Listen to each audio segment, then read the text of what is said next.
Tem você em sintonia com a nova era e seus fenômenos. Hoje vamos desvendar os mistérios do Vale do Cariri. Daqui a pouco você vai ver como vivem as radicais seitas e penitentes que perambulam pelo sertão do Ceará. É praticamente um mundo à parte, feito de muitas orações e um total desprezo pela vida material. Eles querem chegar a Deus pelo caminho da disciplina mais rígida, o que inclui muitos sacrifícios e até sessões de autoflagelação. É o sul do Ceará, com suas seitas religiosas que vivem em função do apocalipse. Será que os tempos estão chegando? Sertão do Ceará. No século passado, nascia Cícero Romão Batista, o homem e o mito que influenciou gerações de religiosos nordestinos. Padre Cícero, que também foi político, após a morte passou a ser considerado um santo. As várias décadas que se seguiram foram marcadas pelas lembranças de suas pregações, e uma delas dizia respeito a penitências para a salvação da alma. Ao longo desses anos, grupos religiosos se formaram acreditando na penitência como um instrumento para a remissão de seus pecados, às vezes de maneira radical. Que meu padrinho Cícero Romão Batista prometeu. Não é outro tempo, é este mesmo. Nós estamos nele. Em Juazeiro do Norte, sul do Ceará, por exemplo, um pernambucano chamado José Aves de Jesus reuniu um grupo de pessoas para com ele formarem uma seita de penitentes peregrinos. Eles vivem à espera do fim do mundo. Nós viemos tudo de Jesus, de Deus. Então Deus lá espera por nós todinho. Aí mandou o sacrifício, nós sacrificássemos na terra. Penitência e oração. Obediência, extremoção. Para confirmar o seu batismo. Aí o pessoal é tudo desse jeito assim. Os estudos só é crescer e multiplicar. E se não haver penitência para o modo de salvar vocês, onde é que vocês vão se salvar? Tem que haver a penitência e é aqui dentro do Juazeiro, viu? Para o mundo inteiro, é aqui dentro do Juazeiro. Da Mãe de Deus. E foi meu padrinho que deixou. Não foi outro não, foi meu padrinho Santo Cícero Romão Batista que deixou. E quando de um lado está a matéria e do outro o espírito, o próprio corpo pode ser considerado irrelevante, ser abandonado. Quem toma banho é quem anda caçando gosto da sua matéria. Não tem direito de tomar banho. Quanto tempo o senhor não toma banho? Ah, não se pode dizer. Deus está vendo de tudo e sabe. E aí o penitente abraçado do mundo, você pode ser desprezado, andar no desprezo. Corte de cabelo, é abraço, é alegria, é festa. São essas coisas, para gozar o que sua matéria der e quiser. E a gente não tem gosto de matéria, é assim, é no desprezo. Eles não ganham dinheiro, não trabalham para o seu sustento. Vivem da caridade alheia. Fazem caminhadas diárias em busca de alimento para suas famílias. É para quem Deus quiser. Chegou na nossa casa com fé em Deus e a Virgem Maria come. Porque o que ficou licitado para dividir os corações humanos só foi isso, a caridade. E foi isso que Jesus veio em caridade para salvar nós. E em caridade é a penitência na terra para salvar uns aos outros. O que é que nós merecemos aqui? Estamos merecendo. Nós estamos merecendo aqui a morte? Por causa disso que nós estamos fazendo? Para fazer parte do grupo, o penitente tem que ter uma vida casta. Não pode frequentar festas, bares e nem praticar sexo. Tudo essas coisas, beber, fumar, dançar, jogar, tudo isso Deus não gosta disso. Isso é a invenção de quem quer se divertir, mas Deus não gosta. Porque viveu da carne e morreu, como diz a história. Penha Carimai é vizinha dos penitentes. Comenta a filosofia de vida deles. Os filhos deles não têm opção, outra opção. Porque o pai já é penitente, a mãe é penitente. Então quando ele nasce, ela bota na cabeça dele que ele tem que ser penitente, né? Ao contrário do meu, que já nasce, a gente já vai ensinando outras coisas, já está acostumado com a televisão, já sabe que vai para a escola. Então eu acho que nem passa na cabeça dele essa ideia de ser penitente, né? O jovem sai porque ele quer gozar o mundo, gozar a sua carne, e aqui na penitência não tem essa ordem. A penitência chega a extremos. Exige que se ignore até o próprio nome. Todos os homens têm o mesmo nome do líder, José Aves de Jesus. E as mulheres, todas as mulheres, se chamam Maria Aves de Jesus. Os nomes da gente é tudo um só, sabe? O nome da gente tudinho só é Maria Aves de Jesus, todas elas. Agora em casa a gente bota um apelidozinho. Qual é o apelido da senhora? Agora chama Maria. Aos domingos eles caminham quase 3 horas para chegar até a igreja matriz de Juazeiro. Ficam do lado de fora, esperando a missa acabar para entrarem. Depois que termina a missa, que sai o povo, é que nós não entra porque fica vago. E na missa a gente até rompe o povo. Não tem direito de se assentar em cadeira, não tem direito de levar esse sal comprimido rodando e alça. Nós é para fazer penitência, tem que ser na chuva e no sol. Eu sei que faz 15 anos que eu estou aqui fazendo esse trabalho, 16 anos, agora completado, 16 anos. A menos de 20 quilômetros de Juazeiro do Norte, outra cidade do Vale do Cariri, chamada Barbalha, abriga grupos de religiosos que praticam penitências mais severas para o corpo, se baseando numa tradição que vem da Idade Média.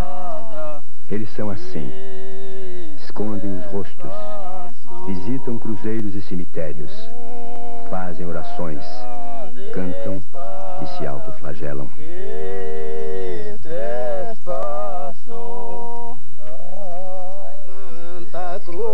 Um dos grupos mais tradicionais é o do Sítio das Cabeceiras e tem como líder Joaquim Mulato. É um sacrifício, é um extraordinário que a gente faz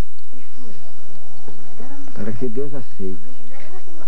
Mas sofrer como ele, só ele mesmo. Ele carregou uma cruz pesada. Nós carregamos essa daí, ela pesa, já nós não podemos. Já nós não podemos carregar essa cruz. As mulheres da região fazem parte de um grupo chamado Incelências. E além de acompanhar os homens nos campos, também fazem suas próprias penitências. Nós temos que viver em oração, jejuar 3 dias por semana. Quarta, quinta e sexta. A refeição tem que ser 1 vez por dia. Não, nem tão muito. Tem que comer pouco, né? E tem gente que jejuma até só o pão e água. As nossas penitências deve ser assim, fazer uma caridade, né? A quem não pode mais fazer. Nós temos que fazer caridade da esmola. Da esmola é muito bom. Limpa a alma da gente. A criança representa o anjo, símbolo do grupo das Incelências, enquanto que o símbolo das penitências dos homens é o chamado cacho de disciplina. É por açoito do sacrifício, naquelas horas da penitência. A pessoa vai para aquele canto, aí se açoita.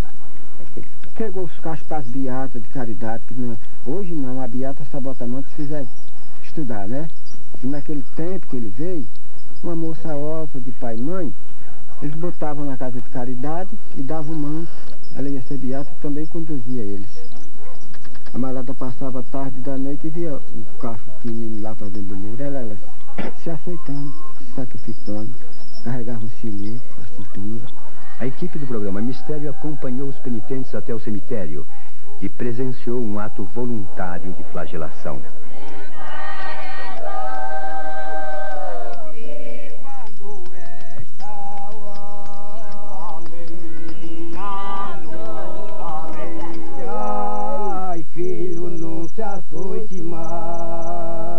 O meu Jesus, perdoai, livrai do fogo do inferno, levar as almas todas. No dia seguinte, fomos até a casa de um dos penitentes para saber o que o levou a se autoflagelar diante da câmera. Que estai no céu, santificado seja o vosso nome.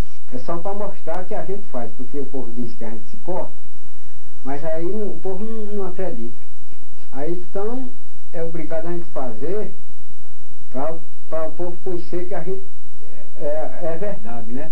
Se eu tivesse assim, Jesus e dissesse, faça essa penitência que vai para o céu, se arrependa de tudo que fez e faça essa penitência de se cortar que vai para o céu, então eu fazia.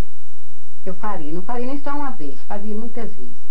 E até pior, para ir para o céu. A autoflagelação, se nós recuarmos na história da igreja, enquanto ela toma um aspecto de autodisciplina, de uma penitência que é imposta a si mesmo, eu pessoalmente acho que é muito sério. Realmente eles levam a sério aquilo que eles fazem, aquilo que eles dizem, aquilo que eles rezam, aquilo que eles cantam, e eu me tornei um admirador deles pela fidelidade e pela firmeza que eles têm.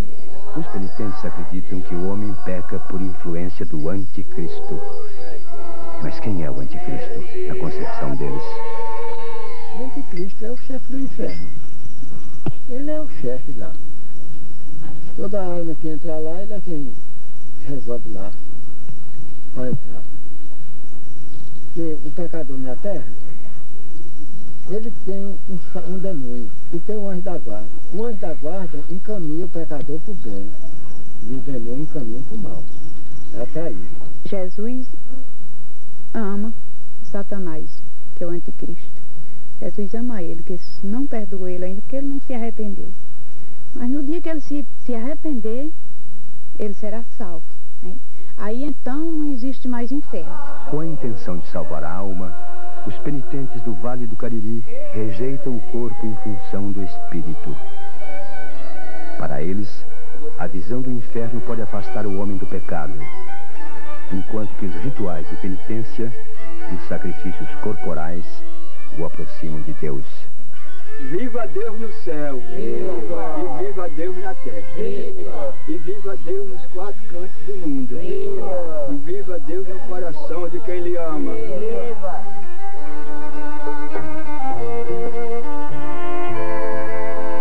Tudo isso acontece no sertão do Ceará.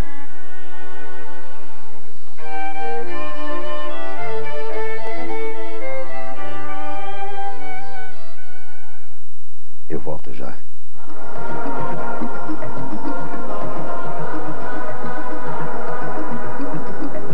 O Brasil. Não é de hoje que se fala de aparições de objetos voadores não identificados em nossa terra. Será verdade? Bem, acreditando ou não, registramos histórias como a de um piloto brasileiro que teria sido cercado por 13 naves extraterrestres. Veja a história dos OVNIs nacionais, que tem mobilizado até ministros de Estado. O que ocorreu anteontem à noite foi que os radares detectaram vários objetos não identificados. Na noite de 19 de maio de 1986, os radares do Sistema de Defesa do Espaço Aéreo Nacional captaram uma estranha movimentação nos céus de São Paulo e parte do Rio de Janeiro. O acontecimento teve grande repercussão.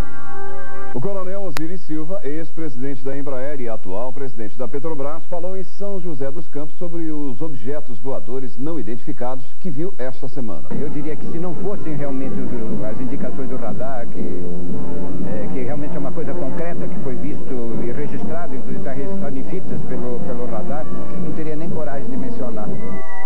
A notícia foi confirmada oficialmente. Eram objetos não identificados que estavam interferindo, inclusive, no tráfego aéreo. Foi determinada a decolagem das aeronaves de defesa aérea. Durante vários minutos, as aeronaves nossas que decolaram foram acompanhadas por esses objetos. Uma aeronave foi acompanhada por cerca de 7 de um lado e 6 do outro. Agora, qual é a explicação? Não podemos dar ao senhor, porque nós não temos essa explicação. Sem dúvida, este acontecimento, ainda sem explicações, foi marcante para a ufologia no Brasil. Mas a presença dos discos voadores em nosso país já vem sendo documentada desde 1952. O primeiro caso aconteceu no dia 7 de maio, na Barra da Tijuca, no Rio de Janeiro. Este pode até não ter sido o primeiro disco voador a visitar o Brasil. Mas Ed Kessel, da revista Cruzeiro, na época, foi o autor destas fotos, as primeiras publicadas pela imprensa brasileira. O fotógrafo lembra que ele e o repórter João Martins estavam observando os aviões que passavam ali pela Barra em direção ao aeroporto Santos Dumont, quando, de repente, surgiu um avião que parecia voar apenas sobre uma das asas. Como se estivesse caindo, o avião, em vez de voar para frente, voava para trás, o que seria impossível. Para não perder um furo de reportagem, Kessel lembra que pegou a câmera. Mas, para surpresa deles, aquilo que seria um avião rapidamente se deslocou para a direita. Era um estranho objeto oval com uma forma muito interessante à sua volta. Eu peguei a máquina, claro, e tirei 1, 2, 3, virando para o lado direito, até que esse negócio desapareceu em cima do mar. O caso não foi ignorado pelas autoridades. A aeronáutica confirmou e chegaram à conclusão que tinham feito experiências aqui na praia com esse modelo, ou não sei com que seria humanamente impossível ter falsificado 5 fotografias contínuas num filme nesse tempo de 3 horas que saímos do cruzeiro e reconheceram então a veracidade.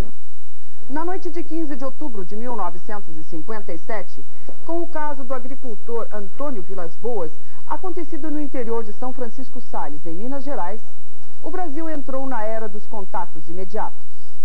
Antônio Vilas Boas pode não ter sido o primeiro brasileiro a ser raptado por alienígenas, mas foi o primeiro contatado a revelar uma experiência sexual com uma extraterrestre dentro de um disco voador. Quem acredita firmemente no caso Vilas Boas é Irene Grange, uma das mais importantes ufólogas do país.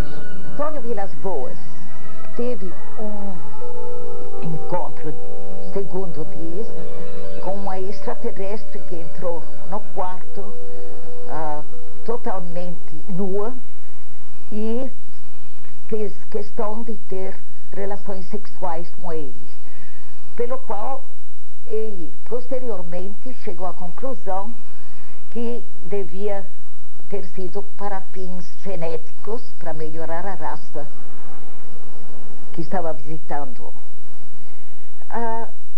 A impressão que deixou na época era de dúvida, porque as pessoas ainda não estavam preparadas, digo as pessoas, o público, a aceitar um fato como esse. No dia 16 de janeiro de 1958, o fotógrafo carioca Almiro Baraúna estava a bordo do navio escola Almirante Saldanha, na Ilha da Trindade, Espírito Santo, quando fez esta incrível série de fotos de um disco voador saindo do mar.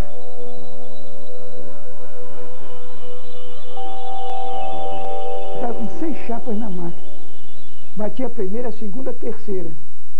Aí o objeto entrou atrás do morro. Ele vinha se aproximando.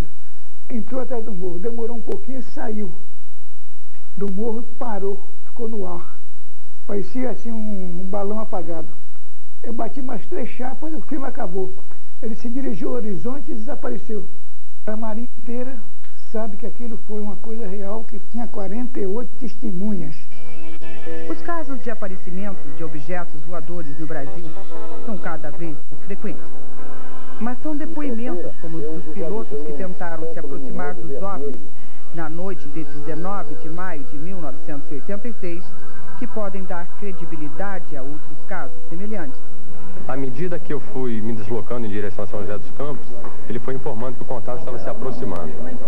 Foram se aproximando, baixou 15 milhas, 10 milhas, 5 milhas, quando de repente ele me informou que os contatos estavam atrás de mim, imóveis, a 2 milhas de distância, me acompanhando.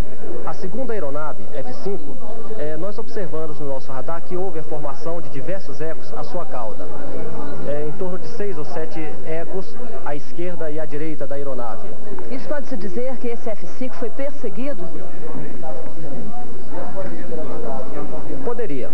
11 anos depois deste acontecimento, o que diz o ex-ministro da Aeronáutica sobre a invasão dos OVNIs? Mas, na realidade, os contatos existiram, foram realmente, tanto que isso provocou a necessidade de decolar a decolagem de várias aeronaves para, inclusive, testar e verificar essas incursões que ocorreram na área, basicamente, de São Paulo. Então, isso é incontestável, que houve, não há a menor contestação. Agora, tecnologicamente, na realidade, nós não tivemos uma explicação. Em breve voltaremos ao assunto.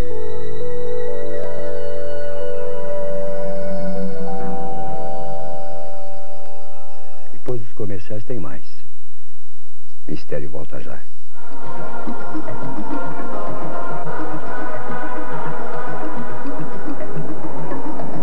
O invisível. Já ouviu falar dos fenômenos ligados à aura? Esse é um tema de estudos da parapsicologia que nos propõe uma questão